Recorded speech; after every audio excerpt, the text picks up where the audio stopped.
Hi, I'm Greg from Pivot Stove and Heating. This video is about the fire bricks that will go inside the ESSE cookers. These bricks are vermiculite bricks, and what I love about these bricks is that if you break a brick, you only have to replace a single brick. And this video I'm going to show you how easy it is to change the bricks over in your ESSE wood stove. The first thing you need to do is to remove the top baffle plate.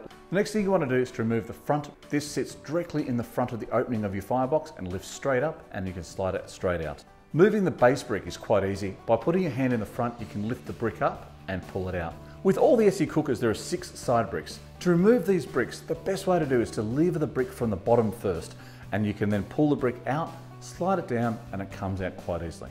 The first stage is what you want to do is remove only one of the front bricks, and then the second brick, you want to put your hand in the top. What we're doing is we're holding the top brick in position while we remove the side brick. And as the side brick comes out, you can see the top brick now comes out at the same time. There are 2 of these bricks inside your ESSE stove. To remove the back one, slide it forward and you can see it slides straight back out. Now all the bricks are now just sitting inside of it, and you can pull them out individually one by one. Putting your bricks back in your ESSE stove is exactly the same, just in reverse. The easiest way to do is to put 2 of the side bricks in the stove, so when you slide this top brick in, you can stand them up, which is going to hold the top brick into position.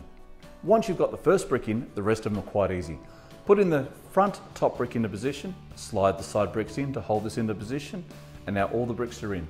You put your base brick in, you put the front in, and putting your baffle plate in is the same thing in reverse.